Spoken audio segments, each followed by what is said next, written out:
Selamat pagi, salam kudus, shalom dan selamat hari Minggu dan selamat tahun baru 2025 untuk kita semua, Bapak Ibu, saudara-saudara dimanapun berada. Mari kita kembali bersyukur kepada Tuhan Yesus, Juru Selamat kita, atas pemeliharaannya dan kebersamaan kita sepanjang tahun yang lalu 2024, khususnya yang mengikuti pertemuan ibadah online yang kita lakukan secara live streaming di pagi hari ini.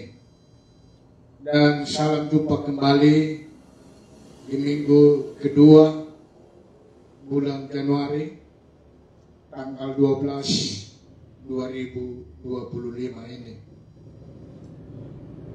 Tentu kami akan sangat menghargai dan terus menyambut dengan mengucapkan terima kasih atas partisipasi kita bersama mengikuti pemberitaan firman kasih karunia Tuhan saat ini yang akan terus berlanjut memenuhi harapan kita bersama untuk mengenali dengan lebih baik lagi ciri khas dari pengertian tentang sikap fokus menghargai dengan melihat kebijaksanaan Kristus yang bersumber dari kuasa salibnya. Untuk itu, saudara-saudaraku, mari kita berdoa. Terima kasih Tuhan Yesus Kristus, Allah Bapa kami di dalam surga. Kami bersyukur kepadamu Bapa, pada pagi hari ini kami boleh tiba di tempat kami untuk memuji, memuliakan nama-Mu Bapa. Kami bersyukur di hari-hari kami yang kami lalui, kami boleh nikmati Bapa kasih Tuhan yang sungguh luar biasa, memelihara kehidupan kami, menuntun setiap langkah kami, memberikan kesehatan pribadi lepas pribadi, hingga sampai pada pagi hari ini di kesempatan yang sangat indah ini boleh kami kembali Bapa untuk memuji memuliakan nama-Mu, mensyukuri segala pemberian Tuhan. Kami yakin dan percaya pada pemberian-Mu kepada setiap orang-orang kudus-Mu, memberikan semangat, kekuatan, dan pengertian dalam mempelajari dalam setiap pemberitaan firman Tuhan pada pagi hari ini, di mana kami Tuhan, kami mau belajar dari firman Tuhan tentang akibat dari tidak menghargai salib Kristus. Itulah Bapa yang kami ikuti ibadah kami pada pagi hari ini dengan online secara live streaming, kerana Tuhan yang selalu menguatkan kami agar kami boleh memahami firman-Mu yang sungguh luar biasa, mengoreksi setiap orang-orang percaya, sehingga hidup kami ini adalah hidup untuk melayani Tuhan. Tuntunlah ibadah kami ini dari awal pertengahan hingga sampai akhir, supaya kami boleh mengikuti dengan sungguh-sungguh, sehingga nama-Mu selalu kami permuliakan dalam hidup ini, dan firman-Mu menjadi berkat bagi kami anak-anak-Mu. Terpujilah nama-Mu selalu. Di dalam Kristus Yesus Tuhan kami berdoa dan bersyukur. Amin.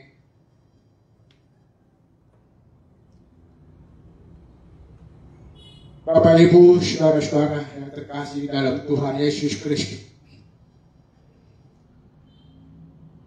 bercermin kepada sikap yang teguh dan penuh keteladanan yang telah ditunjukkan oleh Rasul Paulus dalam kesetiaannya melayani Tuhan dan semua orang yang terhubung dengan pemberitaannya.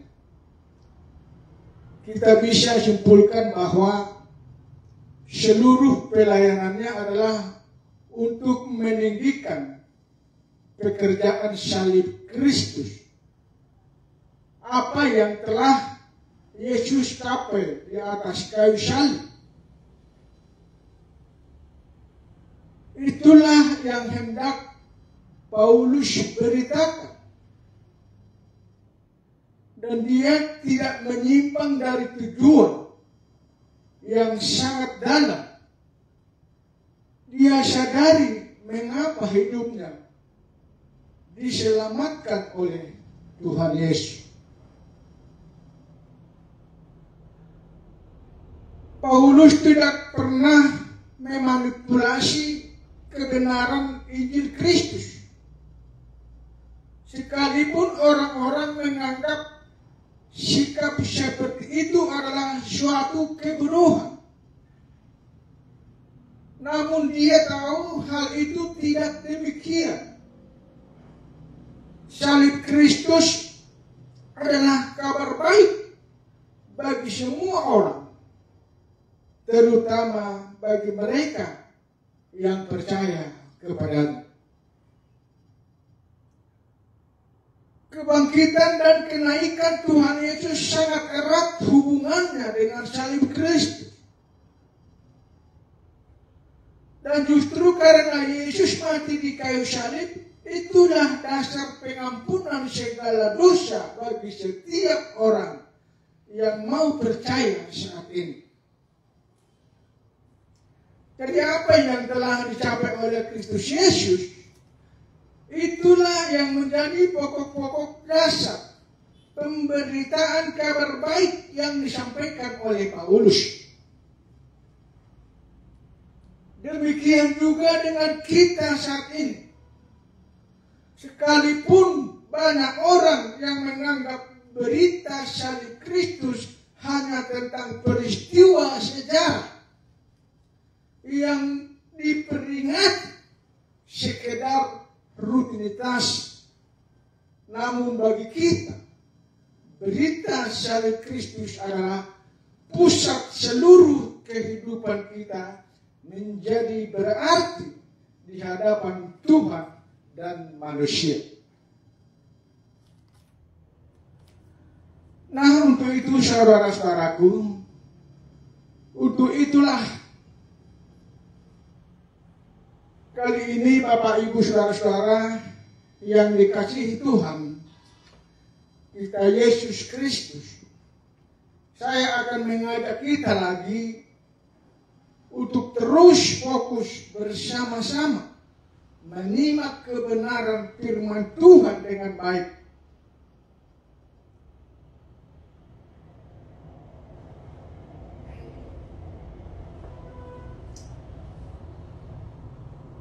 Yaitu tentang akibat dari tidak menghargai salib Kristus. Sekali lagi saya katakan, akibat dari tidak menghargai salib Kristus. Baiklah Bapak Ibu saudara-saudara, kita baca dari 1 Korintus.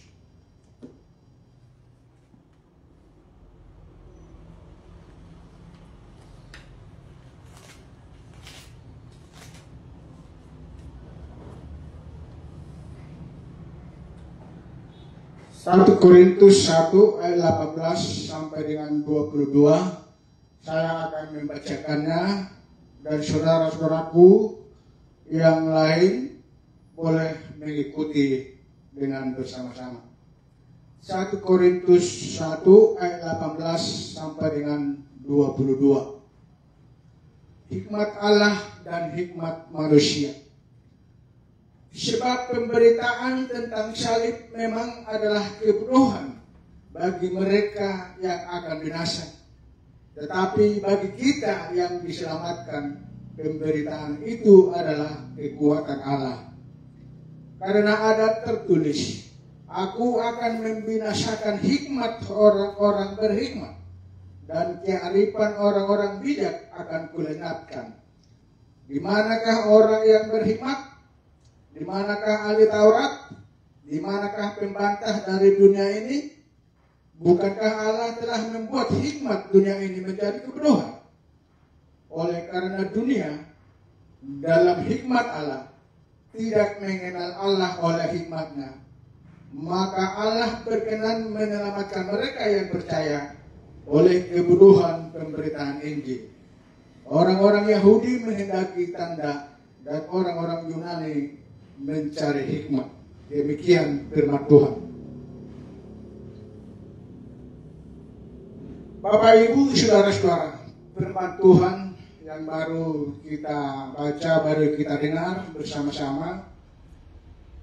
Dalam firman Tuhan ini hal yang menarik yang pertama untuk kita cermati dari pembacaan firman Tuhan ini adalah akibat dari sikap tidak menghargai salib Kristus. Di ayat 18 dikatakan, sebab pemberitaan tentang salib memang adalah kebodohan bagi mereka yang akan binasa. Tetapi bagi kita yang diselamatkan, pemberitaan itu adalah kekuatan Allah. Di sini kita garis bawahi kalimat pertama, Bapak Ibu saudara-saudara, sebab pemberitaan tentang salib memang adalah kebodohan bagi mereka yang akan binasa. Bagaimana bisa pemberitaan tentang salib menjadi sebuah kebodohan? Tentu ini bukan masalah lambang salib, tetapi makna dari peristiwa penyaliban Kristus ini sendiri adalah sebuah pernyataan Allah yang Maha Pengasih bagi seluruh umat manusia yang berdosa. Namun faktanya banyak orang tidak mau mendengar berita salib ini, saudara-saudara. Banyak yang tidak peduli dan menganggap hal itu tidak begitu penting didengar. Lebih baik mengurusi hal yang lain yang lebih menguntungkan. Bahkan tidak sedikit yang mengejek dan menghina apabila berita Injil keselamatan yang berdasarkan salib Kristus itu terus-menerus diberitakan. Seperti yang Paulus alami, sehingga ia sendiri harus mengalami penjara berkali-kali karena berita salib yang ia sampaikan. Dengan segala resikonya, Bapak Ibu saudara-saudara, baik kepada orang Yahudi sebagai saudara-saudara jasmaninya maupun kepada suku-suku dan bangsa-bangsa lain. Namun mereka menganggap bahwa mempercayai pengorbanan Yesus Kristus sebagai jalan satu-satunya untuk mengenal hidup yang benar tidak pantas disambut. Dan Paulus katakan sikap keras hati orang-orang yang menolak mendengarkan berita salib Kristus akan membuat mereka menjadi bodoh di hadapan Tuhan. Sebab penolakan itu adalah tanda kebinasaan mereka. Sekalipun mereka menganggap diri mereka sudah sangat pintar dan bijaksana mengatur kehidupan mereka sendiri, tetapi itu semua menjadikan manusia tidak berguna di hadapan Allah. Karena salib Kristus adalah kebenaran Allah dan bukan kebenaran manusia.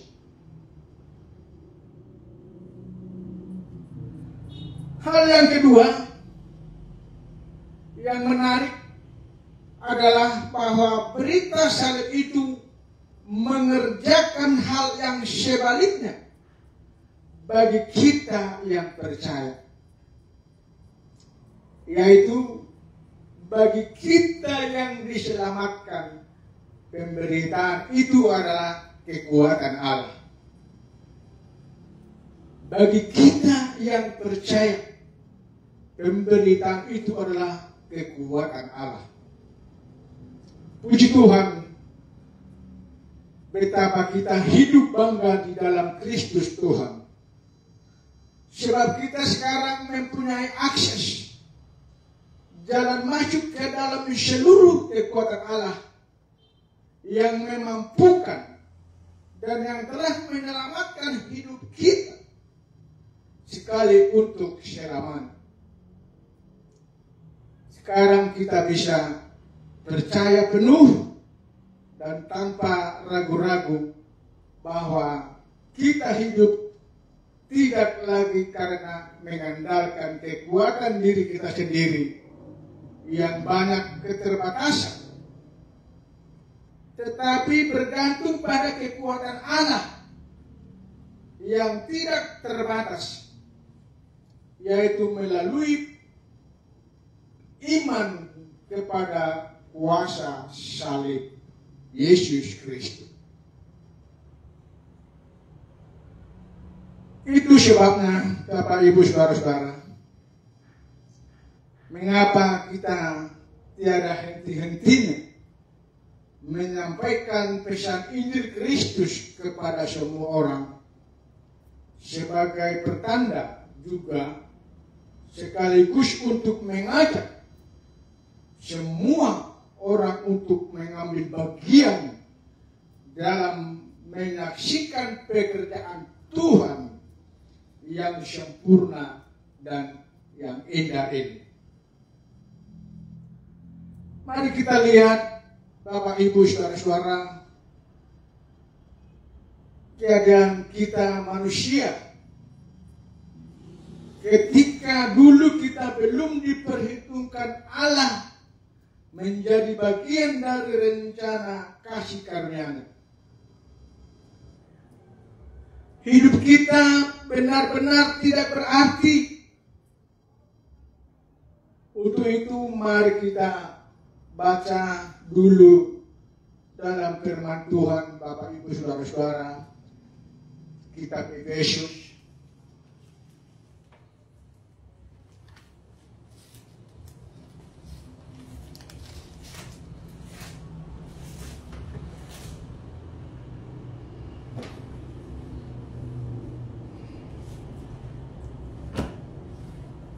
Efesus 2 ayat 11 sampai dengan 13.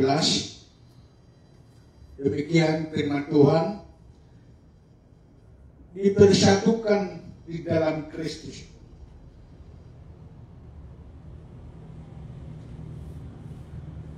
Karena itu ingatlah bahwa dahulu kamu sebagai orang-orang bukan Yahudi menurut daging, yang disebut orang-orang tak bersunat oleh mereka yang menamakan dirinya sunat, yaitu sunat lahiriah yang dikerjakan oleh tangan manusia.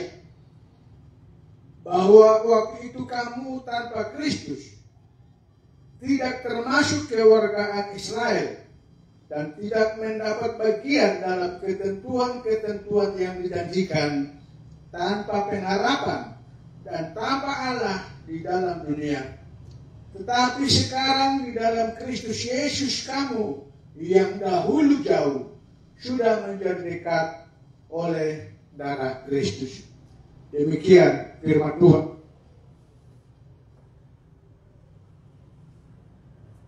Ada sedikitnya 5 hal dicatat di ayat ini yang menunjukkan bahwa kita sebagai suku-suku dari bangsa lain, orang-orang bukan Yahudi, dulu kita hidup sangat jauh dari Tuhan. Yaitu di ayat 12 dikatakan, yang pertama ada di situ tanpa Kristus.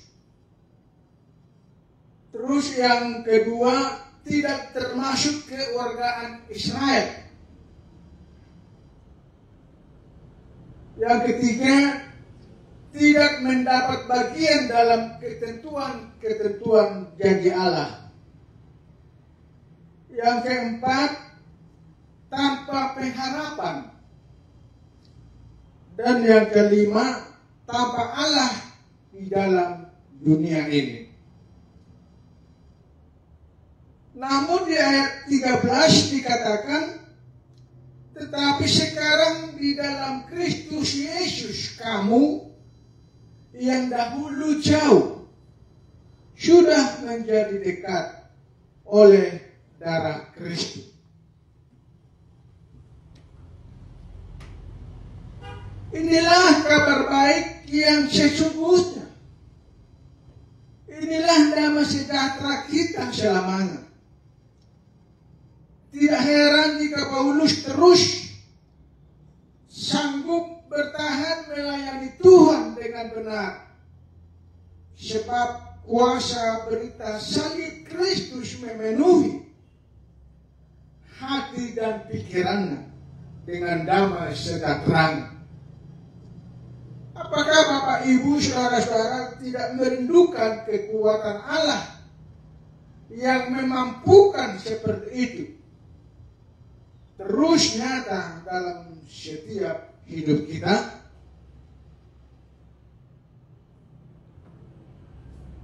Bolehlah Bapak Ibu saudara-saudara, kita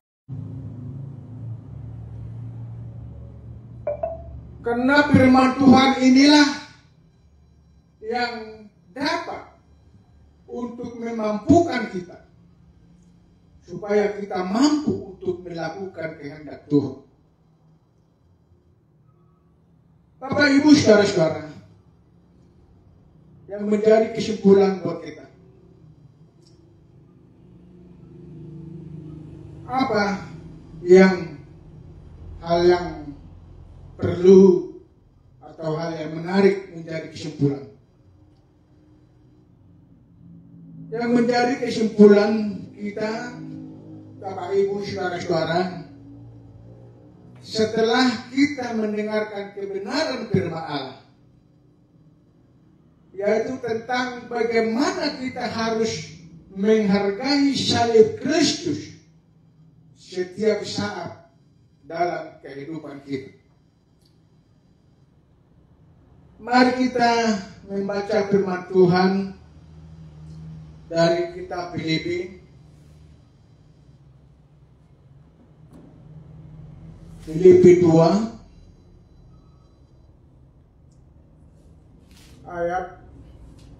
ayat yang ke-5 sampai dengan ke-11.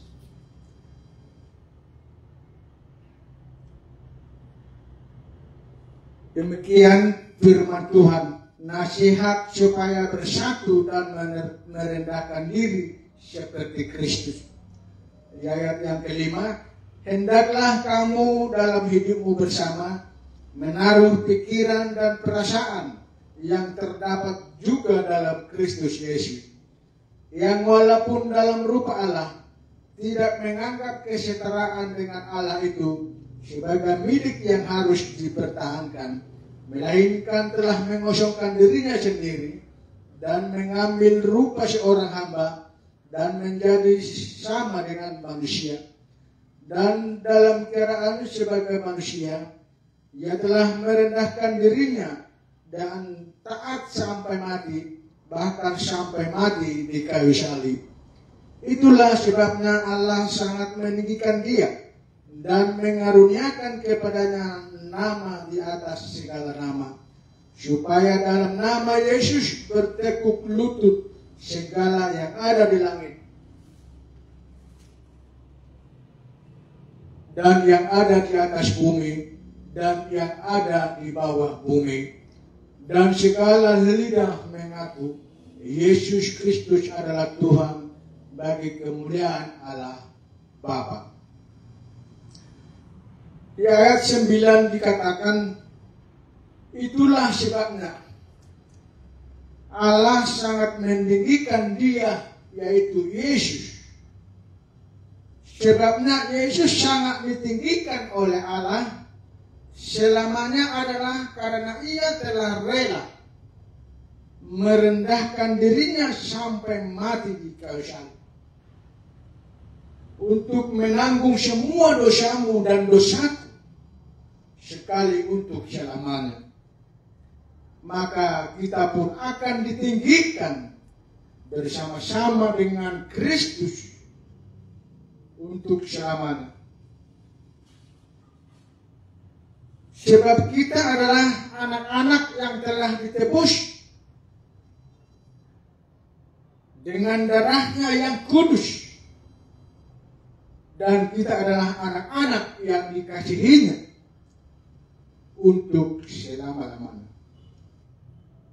Itulah Bapak Ibu Saudara-saudara yang menjadi kesimpulan buat firman Tuhan untuk kita pada hari ini. Terima kasih. Tuhan Yesus memberkati. Mari kita berdoa. Terpujilah namamu Bapa. Dalam Kristus Yesus Tuhan kami bersyukur atas firman-Mu yang telah kami dengar. Lewat firman-Mu ini Tuhan, kami boleh dikuatkan, kami boleh disemangati, kami boleh mengerti dan memahami betapa dalamnya kasih Kristus yang merelakan dirimu untuk mati di kayu salib dan bangkit untuk menebus dosa semua umat manusia. Itulah yang menjadi kebanggaan kami Bapa, Kristus Yesus yang rela mati untuk menanggung semua dosa kami, menebus semua dosa kami, menjadikan kami menjadi anak-Mu. Bapa yang baik, Bapa yang penuh kasih, kami tidak dapat untuk membalas kebaikan Tuhan hanyalah dengan puji-pujian dan ucapan syukur kami yang dapat kami persembahkan kepadamu Bapa atas kebaikan Tuhan kepada kami yang telah menyelamatkan kami, menyediakan tempat bagi kami di surga yang kekal. Terima kasih Tuhan Yesus Kristus. Biarlah firman-Mu ini dapat terus kami renungkan dalam hidup kami, agar firman-Mu terus kami ikuti dan terus kami hidupi di dalam hidup kami, sehingga ke depan hidup kami ini semakin maju menuju kepada Kristus yang sungguh-sungguh memberkati hidup orang-orang percaya. Terima kasih Bapa, inilah doa ucapan syukur dan terima kasih kami kepadamu. Kami sampaikan di dalam Kristus Yesus Tuhan. Kami berdoa dan bersyukur. Amin. Terima kasih Bapak, Ibu, Saudara-saudara. Ibadah kita online secara live streaming pada hari ini telah selesai. Tuhan Yesus memberkati. Shalom. Selamat hari Minggu.